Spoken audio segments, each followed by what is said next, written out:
요나서 1장 오늘 11절 12절인데 11절 한 절만 먼저 읽고 다음에 생각합니다. 11절 다 같이 읽습니다. 시작. 바다가 점점 흉흉한지라 무리가 그에게 이르되 우리가 너를 어떻게 하여야 바다가 우리를 위하여 잔잔하겠느냐.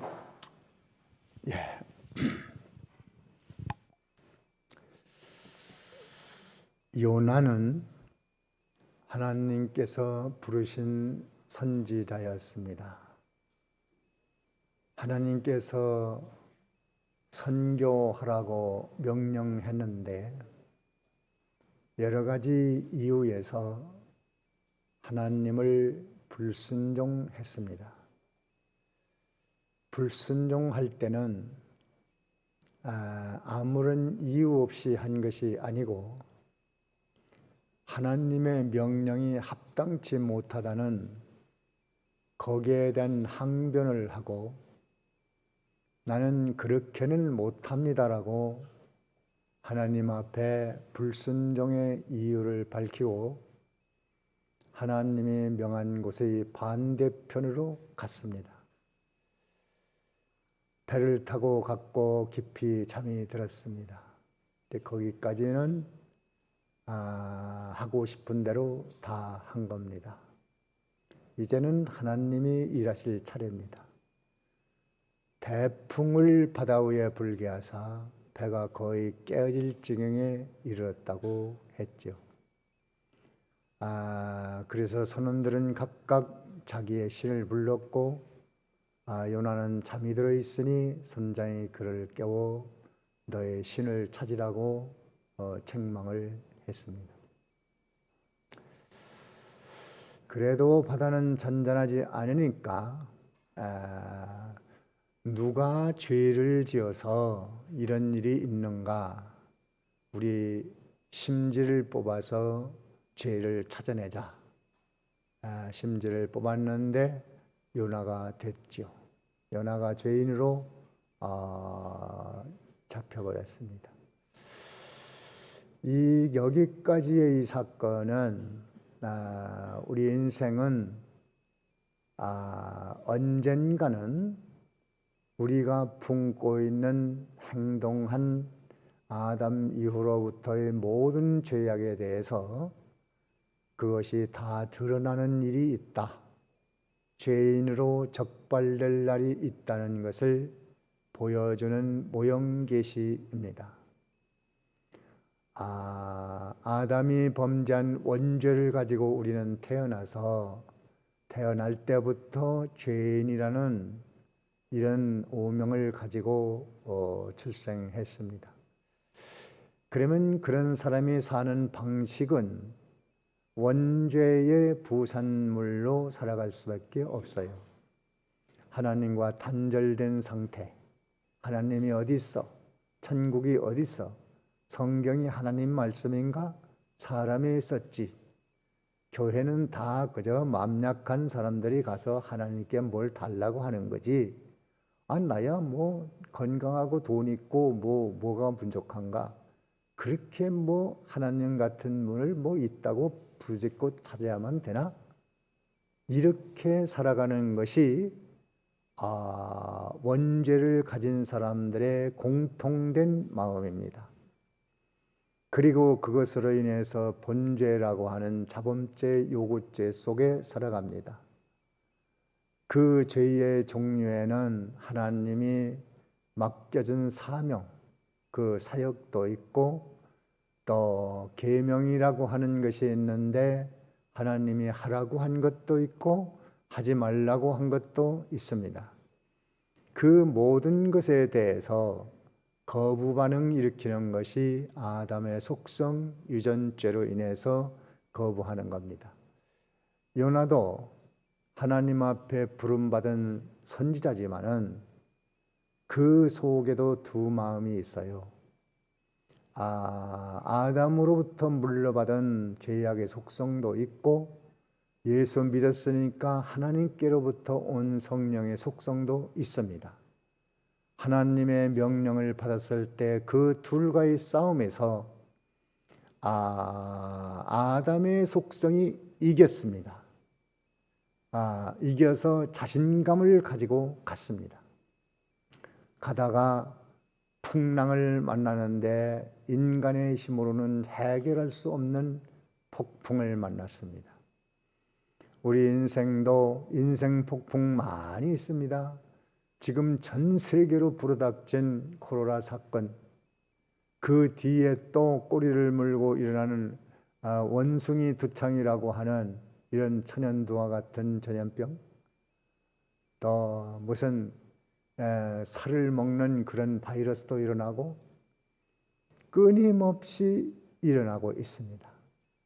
그 외에도 전쟁, 난리, 테러, 폭력, 살인, 많은 인생 폭풍이 일어나고 있어요.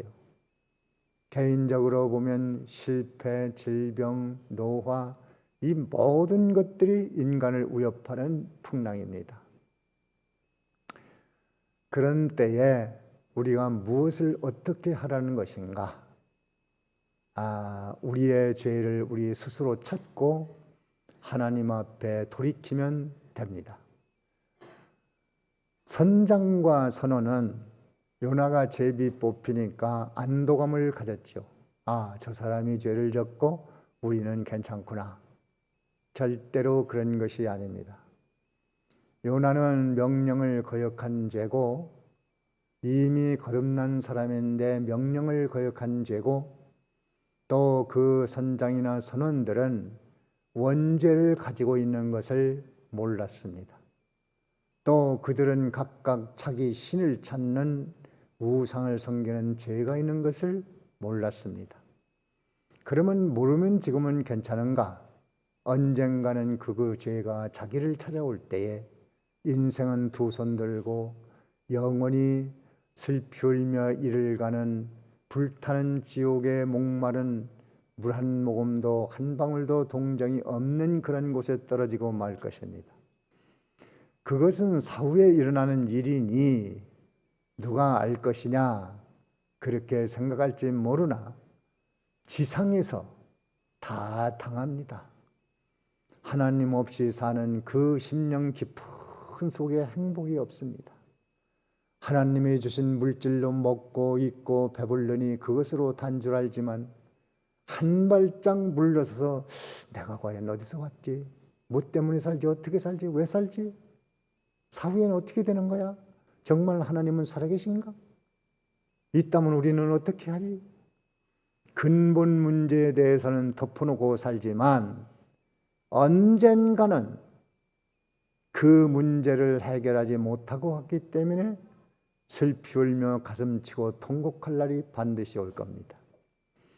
우리는 그러한 고통을 피해갈 길이 없으니 지금 예수님을 믿고 죄에서 해방받고 영생을 얻고 구원받고 그 다음에 2차적으로 버리지 못한 남아있는 습관적으로 있는 관습으로 남아있는 모든 죄악을 발견하고 그것을 고치는데, 그 고치는 것이 거저 되는 것이 아니고 인생 풍랑, 인생 풍파, 인생 파도가 닥쳐와야 그때서야 정신을 차리는 거예요.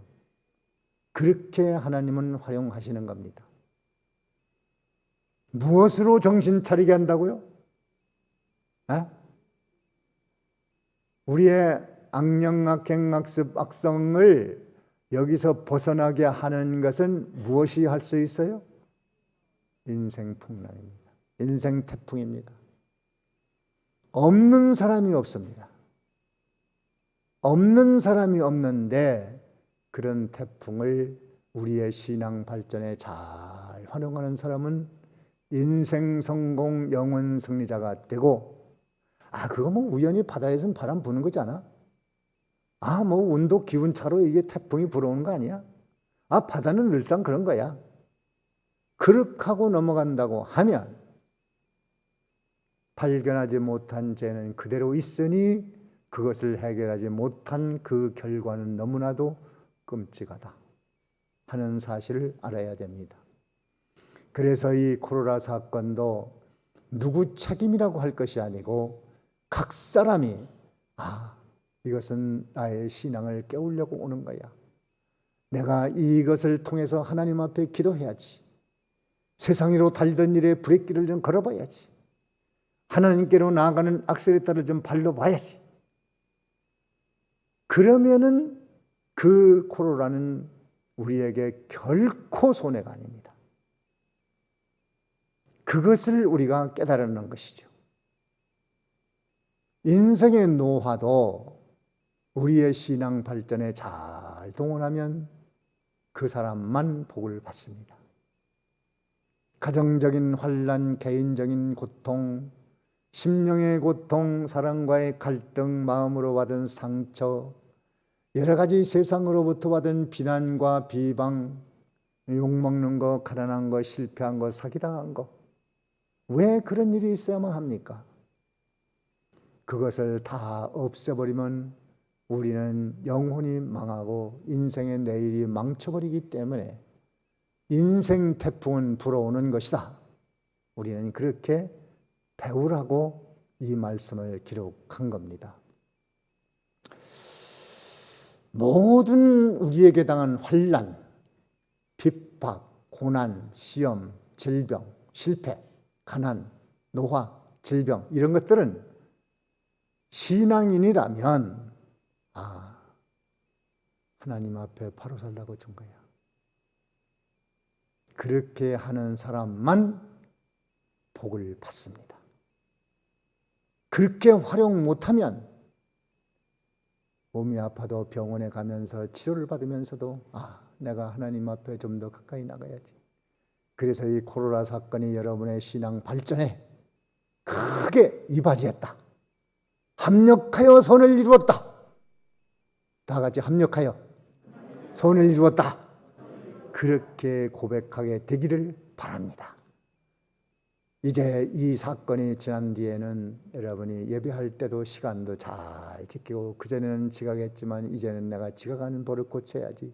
하나님 불쌍히 해주세요. 이제 시간 잘 지키도록 도와주세요. 설교 들을 때 집중해서 듣게 해주세요. 봉사활동 기쁜 마음으로 하게 해주세요. 이 코로나 사건을 통해서 회개합니다. 이젠 잘하겠습니다. 주님 도와주세요. 남을 정죄하고 비난하고 욕하고 비방했던 모든 거 안 하겠습니다. 주님 도와주세요. 내 인문에 파수꾼을 세워주세요. 좋은 말을 하세요. 덕스러운 말을 하게 해주세요. 주님 인문에 파수꾼을 좀 세워주세요.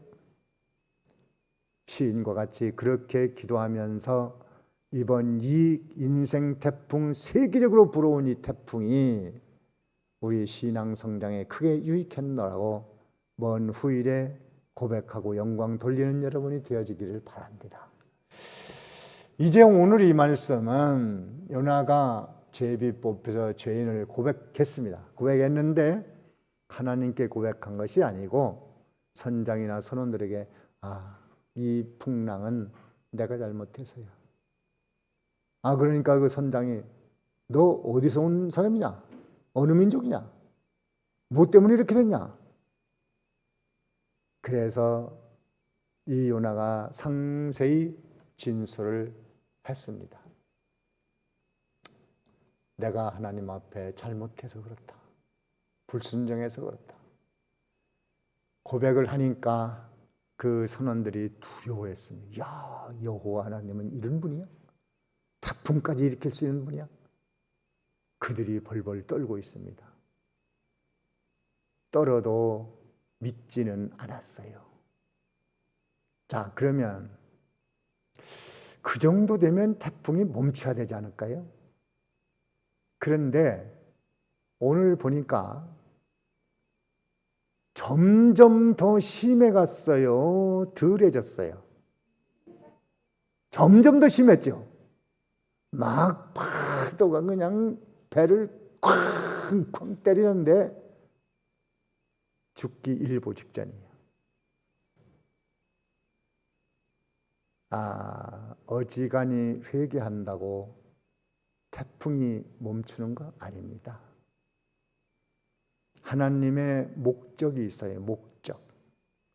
다윗 때에도 큰 오은역으로 3일간 수많은 사람이 죽어가는데 다윗이 회개했습니다. 하나님, 제가 잘못했습니다. 제가 하나님의 뜻을 제대로 이행하지 못했습니다. 불쌍히 여기시고 저 백성들을 도와주세요. 그래 짐승을 잡아 하나님께 제사드리고 크게 회개하고 작정하니 오은역이 물러갔습니다. 하나님의 목적이 달성될 때까지는 아마도 요나가 심지포 뺐을 때 가슴치고 통곡하고 하나님 제가 잘못했습니다. 한 번 다시 기회를 주면 제가 니느웨로 가서 그 백성들에게 복음을 선포해서 구원해 내겠으니 한 번만 기회를 주세요. 이렇게 했더라면 그 풍랑은 멈췄을 겁니다. 그리고 요나는 다음 항구에서 내려서 되돌아가서 니느웨로 갔을 거예요. 근데 아직 거기에 도달을 못했어요. 그 도달을 못했으니까 이 태풍이 계속하는 거죠. 회개가 말이 그렇지 쉽지 않습니다. 하나님 제가 잘못했어요.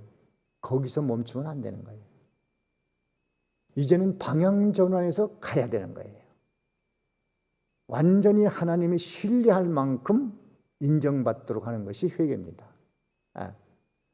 거기까지 도달해야 돼요. 아직 멀었습니다. 그러니까 그 선원들이 겁나거든요. 여호와 하나님이 무서운 분이거든요. 그러니까 아이고 우리가 어떻게 해야 이 풍랑이 멈추겠느냐 요나한테 물어보는 거예요. 왜? 요나에게 함부로 했다가는 자기네들도 크게 맞을 테니까 겁나거든요. 이 죄인이라고 해서요 함부로 정죄하거나 판단하거나 비난하거나 하면 그 죄가 그 사람이 똑같이 그런 죄를 짓게 된다는 거예요. 함부로 정죄하거나 죄인을 판단해서는 안 됩니다. 심지어 죄인을 잡아다가 신문하고 구형하고 재판하는 판사 검사라도 죄인을 불쌍히 여기는 마음을 가져야지 함부로 인격을 모독하고 무시하고 멸시하고 죄인을 정죄했다면 자기도 똑같은 죄인이잖아. 정죄하면 하나님의 정죄를 면치 못합니다. 그래서 남을 정죄하지 말라고 말씀했고 또 죄로 실수한 사람들을 함부로 대하지 말라는 거예요. 이스라엘 민족이 하나님 앞에 잘못했죠. 우상을 섬기고 하나님보다 세상 나라 권력을 더 의지하고 하나님 없이도 살 줄로 알았죠. 아무리 선지자를 보내서 가르쳐도 돌아오지 않는 거예요. 그래서 하나님은 안 되겠다. 너희들 한번 바벨론의 포로대 가서 거기서 고생 좀 해봐라. 고생 좀 해보고 하나님을 섬기는 것이 좋았는지 하나님을 떠나서 우상을 섬기는 게 좋았는지 한번 경험을 좀 해봐라. 그래서 바벨론에 붙였습니다. 느부갓네살 왕은 좋다고 이스라엘 포로에다가 그냥 여자들은 물리는 일, 밥하는 일, 빨래하는 일 시키고 남자는 성사하는 일, 농사짓는 일 마음대로 시켜먹고 월급도 안 주고 하니까 얼마나 좋아. 포로니까. 고생하고 저녁이 되면은 바벨론 그발강가에 나가서 악기를 들고 가서 찬양을 하며 회개를 하며 하나님 우리가 잘못했습니다. 이제 다시 고국으로 돌아간다면 하나님 잘 섬길 테니까 우리를 고국으로 돌려보내주세요. 눈물을 흘리고 통곡하고 예루살렘을 그리워하며 그렇게 했는데 이게 1년 가도 안 되고 2년 가도 안 되고 10년 가도 안 되고 20년 가도 안 돼. 40년 가도 안 되고 50년 가도 안 돼요. 70년에서 넘어서 3년이 더 걸렸어요. 이쯤 되니까 하나님이 보실 때 그래 과일에 비교를 하면 비유를 한다면 썩어버린 벌레 먹은 무화과가 좋은 무화과 나무 열매가 됐구나. 됐다. 이제 고국으로 돌려보낼게. 고레스 왕이 잠을 자다가 꿈을 꾸는데 너 이스라엘 민족 예루살렘으로 돌려보낼래? 오늘 밤에 죽을래? 아이, 큰일 났잖아요. 아유, 돌려보낼게. 제발 살려주세요. 제발 살려주세요. 그리고 아침에 조서를 내립니다. 이스라엘은 예루살렘으로 돌아가서 성전을 짓고 하나님 잘 섬겨라. 바사 국민들은 이스라엘을 잘 도와서 그들이 가다가 굶어 죽지 않게 양식을 주고 은금 배물도 좀 주고 소도 양도 가서 하나님 앞에 제사 드려야 될 테니까 제물 드리도록 좀 도와줘라. 누구든지 이스라엘의 해방을 방해하는 자는 엄벌이 처할 것이다. 조서를 내려서 이스라엘이 거기서 해방돼서 고국으로 돌아갑니다. 그들은 가면서 이거 우리가 꿈꾸는 거냐? 이게 현실이냐? 현실이었어요. 가서 성전 짓고 하나님 섬기는데 이전보다 신앙이 훨씬 좋아졌죠. 그런데 그때 바벨론이 이러한 하나님의 계획은 알지 못하고 이스라엘을 모질게 학대했습니다. 너희들 이놈들 여호와 섬긴다고? 여호와 신이 뭐 천지신이라고? 전능신이라고? 내가 너희들 잡아올 때 꼼짝 못했잖아. 그게 무슨 신이야? 비난하고 비방하고 막 학대를 합니다. 그래서요 뭐라고 했는가니 여기 이사야가 한 말에 보면 이사야 47장을 한번 찾아봅니다. 이사야 한번 찾아보세요. 성경을 한번 찾아서 읽으면 조금 정신이 날 거예요. 이사야 47장을 한번 봅니다. 47장 6절을 봅니다. 6절 47장 6절 다 같이 읽습니다. 시작. 전에 내가 내 백성을 노함으로 내 기업을 욕되게 하여 그들을 내 손에 붙였거늘 내가 그들을 긍휼히 여기지 아니하고 늙은이에게 내 멍에를 심히 무겁게 메우며. 이스라엘 민족 바벨론에 붙여서 좀 교육받게 하려고 했는데 너무 심하게 했다는 거예요. 너희들 너무 심하게 했다. 학대했다. 노인을 불쌍히 여기지 않고 좀 도와줘야 될 텐데 노인도 강제노동에 동원해서 일시키다가 현장에서 죽고 너무했다. 적당히 매를 때리라고 했더니 아야 맞아 죽을 정도로 그냥 몽둥이를 때려서 죽었구나. 그래, 그렇다면 너희들을 내가 진노할 거야. 7절에 계속 읽어보자. 7절 시작. 말하기를 내가 영영이 주모가 되리라 하고 이 일을 내 마음에 두지도 아니하며 그 종말도 생각지 아니하였도다. 네. 자, 이게 이스라엘 민족을 하나님이 교육시키려고 한 걸 마음에 두지 않고 너희들이 그렇게 이스라엘을 학대한 그 결과 어떻게 될지도 몰랐구나. 이제는 내가 너희들을 진노하겠다. 바벨론이 두 동강이 나고 역사 속에서 사라지게 되는 놀라운 일이 벌어집니다. 그래서 우리는 죄에 빠진 사람이라도 실수한 사람이라도 연약한 사람이라도 믿음 없는 사람이라도 함부로 정죄하거나 판단하거나 비난하지 말고 내가 죄인인 것처럼 하나님 앞에 불쌍히 여기고 도와야 된다. 고통당하는 성도들도 불쌍히 여기고 도와줘야 된다. 우리는 이것을 배워야 됩니다.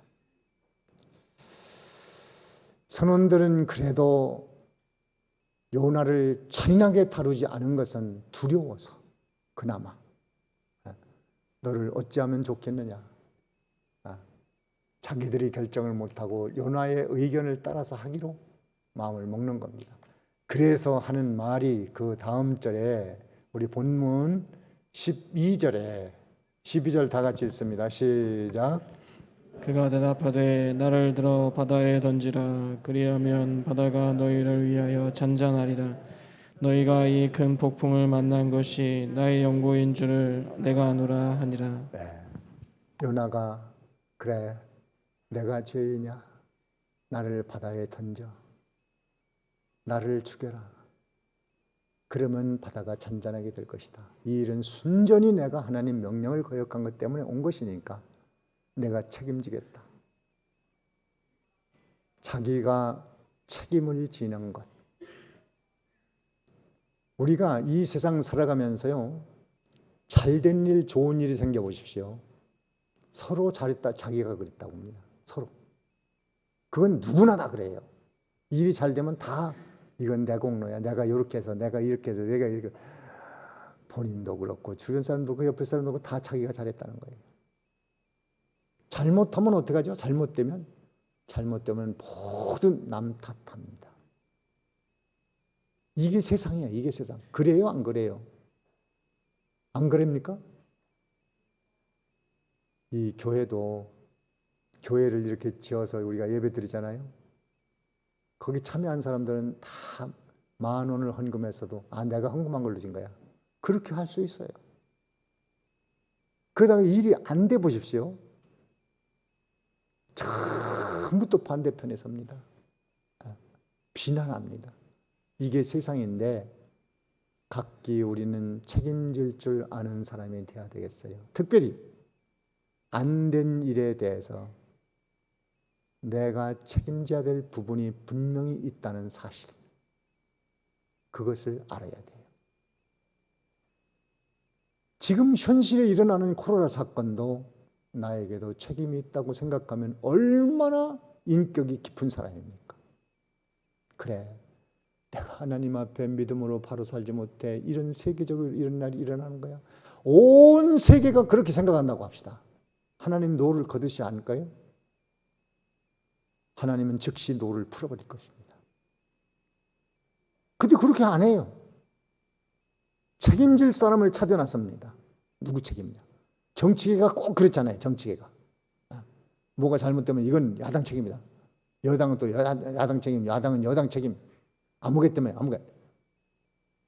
그 사람을 잡아냅니다. 아니에요. 다 공동 책임이에요. 다 공동 책임이에요. 그런 세계가 천국입니다. 천국. 지상천국, 지상천국 교회입니다. 가정도 마찬가지. 안 된 일에 대해서 모두 다 공동 책임을 질 줄 알아야 돼요. 좋은 일도 다 같이 나누는 것처럼 말입니다. 대개 부인들은 자식들이 버릇이 나쁘면 애비 닮아서 그렇다고 그러지. 남편들도 자식들이 뭐 잘못하면 애미 닮아 그렇다고 그러지.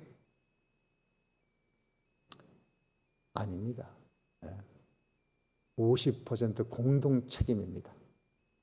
그렇게 살지 않는 것이 인생이기 때문에 이 말씀을 통해서 우리는 책임질 줄 아는 사람이 되자. 책임졌어야 될 부분이 있다. 이걸 알아야 됩니다. 우리 인류의 모든 죄악을 대신 책임지고 오신 분이 예수님입니다. 요나서에서 그걸 가르치려고 하는 겁니다. 예수님은 이 땅에 오실 때 거저된 것이 아니고, 보라, 무슨 죄를 졌어요? 세상 죄를 지고 가는 하나님의 어린 양이로다. 다 같이 보라, 세상 죄를 지고 가는 하나님의 어린 양이로다. 너희들 죄를 내가 책임지고 짓게. 내가 죽을게. 나는 죽으러 왔어. 십자가 지러 왔어. 저주받으러 왔어. 너희의 죄 대신 내가 죽을게. 너희를 해방시킬게. 그 일을 충성을 다했습니다. 충성은 책임지는 거예요. 책임. 그래서 예수님은 처참한 형벌로 죄인이 당해야 될 가장 극형, 잔인한 형벌로 십자가를 지고 세상을 떠나신 겁니다. 예수님이 마지막 하신 말, 다 이루었다. 뭘 다 이루었다는 걸까요? 세상 죄를 지고 저주받는 이 일이 다 이루었다. 그러므로 그리스도 예수 안에 있는 자는 결코 정죄함이 없으리라.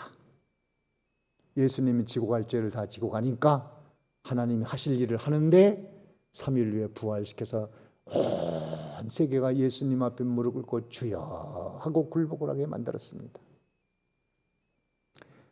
우리도 예수님을 믿는 우리들이 그 예수님의 충성에 대해서 감사하고 우리도 성경이 말한 대로 죽도록 충성하라. 내게 맡겨진 일에 대해서 내가 책임을 지는 사람, 그것이 충성이요 예수 믿는 겁니다. 각 사람에게 세상에 보낸 목적이 있습니다. 그 목적을 잘 발견하고 깨닫고 하나님이 하라는 거 하고 하지 말라는 거 안 하고 이 일에 대해 충성하는 것만이 우리는 영원 승리자로 남을 것이고 세상에서도 내일의 좋은 터를 쌓는 것이니 오늘도 요나와 그리스도의 충성을 본받아서 우리는 대속함을 입은 사람이니 남은 생에 충성을 다함으로 그 열매를 지상에서 영원히 먹고 사는 여러분이 되어지기를 바랍니다. 여기까지 합니다.